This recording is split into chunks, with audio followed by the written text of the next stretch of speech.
What's going on? I just wanted to say real quick, after editing the video that you're about to watch, I want you to know that in no way am I saying I'm going to relapse. In no way am I condoning being depressed, and it's a good thing. I'm also not saying that I have suicidal thoughts or I am going to do anything along those lines. All I'm doing is giving you a window into what it is like to go through an episode when you're dealing with mental illness, which I am. So this is a post panic attack that I had a few days ago. So I am going to seek some therapy and talk to someone today, and I will have another video. And again, I'm not insanely depressed or anything. I'm just giving you an opportunity to see what it's like, what people go through in this. This morning, the past 2 weeks have been absolutely eye-opening, transformational, depressing, sad, happy, motivated, unmotivated, just all the stuff. I was always told I need my alone time. Recently, I need to be independent. I need to focus on myself. I need to sit and reflect on myself and be by myself and be responsible for myself. I have been depressed like my whole life. It did get worse. It got a lot worse later in life, like later towards my early 20s is when I really started really feeling it, and that's also when I really started diving deep into my drinking. I have always gotten so depressed over relationships. Those are the things that have gotten me the most depressed and put me in the spot of very, very, very dark thoughts.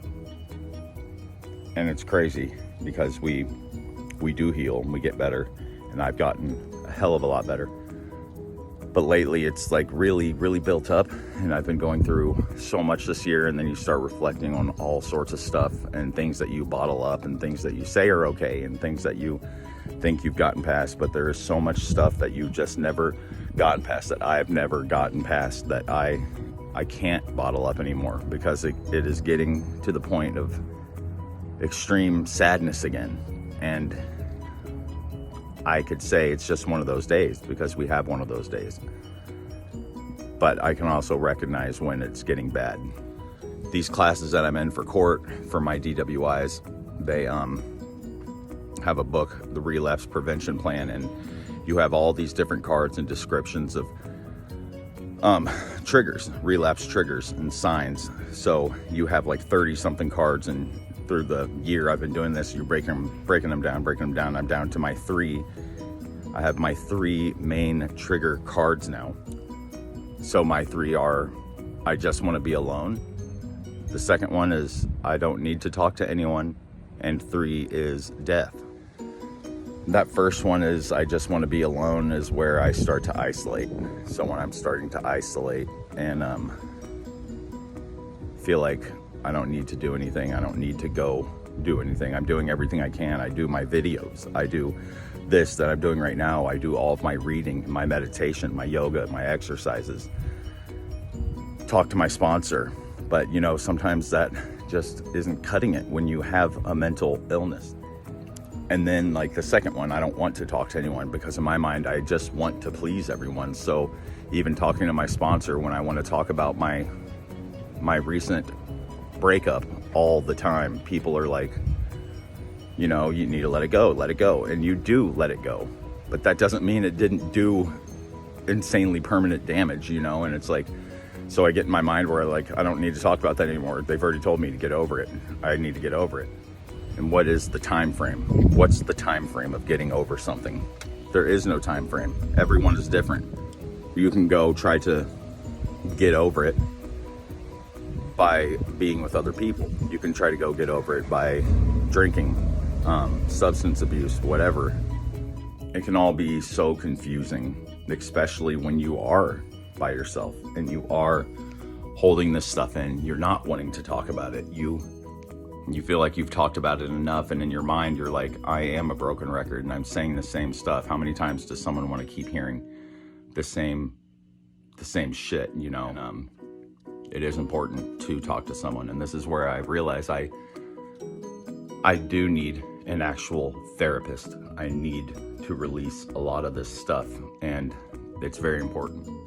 And then there's death. Death is the bad one, because I have experienced close people in my life die through different ways, but I don't just look at death as in the passing of our physical body. It's the death of a relationship. It's the death of an old life. It's the death of our old selves. It could be so many different things, you know. And you go into mourning, and that can be very depressing. So how do you deal with that? But those are my 3 things, and I'm realizing a lot of that right now.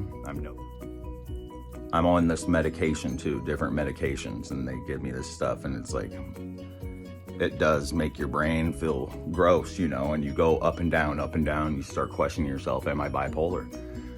Am I this? Am I that? Why can't I get over things? But I know I've been there before where I am over it, and tomorrow can be completely different than today. But these little things where I'm sitting there taking this medication, and you start realizing these doctors don't always care completely about any of the stuff you're going through. They're just like, oh, you're anxious. Oh, your assessment sheet is completely filled up with the highest numbers of all this anxiety, stress. You feel like you're not in control. You feel like you're gonna die. You feel like everything is horrible, you know, and that's very depressing, because I know I have so much to live for. I love my daughters more than I love myself, and then you start getting into that feeling where it's like, why am I feeling like this? I have 2 kids, and that's depressing. That's scary.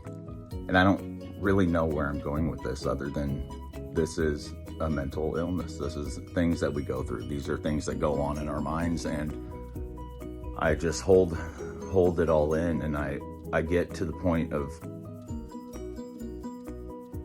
I just want to cry. I just want to self-medicate, and that's scary, because then that starts creeping into things where I'm not going to do that, but I also know that's popping in my mind, and I'm like, that's scary. I don't know. I'm not going to relapse. But then you start thinking, and you're like, why am I even thinking that? Why would I want to do that when I know that's going to kill me? And then you start thinking, maybe I just don't need to care. But then you're like, oh my God, my kids. This is so fucked up. It's like you start to understand more of people like Chris Cornell and Chester Bedingfield from, you know, Linkin Park, and these people had families, and you can't understand, like, why would they still commit suicide? I'm not saying I'm going to commit suicide, but I'm saying these thoughts can pop in where you feel worthless, and it's embarrassing to talk about, but it's real. You know, it is real. I'm not saying any of this to feel sorry for me, because I don't want people to feel sorry for me, but I also can't hold this stuff in, and I just want to say these things and let it out there in the world to know that there's nothing wrong with thinking like this. There's nothing wrong with being depressed and being upset with yourself, and I have been. I'm also just going through a very tough time with a panic attack that I had, and then him taking me off of medication. I don't know. I'm just a bit lost right now, but I will be okay. But just want to make people aware of how real the fucking mental illness shit is. It's like my brain, I can literally hear my heartbeat in my ears. And it's been like this for like 2 days. It's not a migraine. It's like these weird feelings that come up, and you're like, it's these drugs they have me on too, and I hate it. I'm not a fan, but sorry for venting. I'm just wanting to share the real side of a mental illness. And I love all you guys, and I know that this is what's going to help other people somehow. I don't see how. I just want you to know you're not alone. I want you to know that a lot of people suffer through this. It doesn't matter what you look like. It doesn't matter how old you are. It doesn't matter how young you are. It's something in our mind, you know, and it will be okay. And therapy is going to be the way for me. And I'm going to get into that here today. So if you are having any of these similar thoughts and similar ideas and, getting down, there are people you can reach out to. There is the suicide prevention hotline. There is also a lot of different things you can go through if you have insurance or not. There is a compassionate ear hotline. That number is 913-281-2251.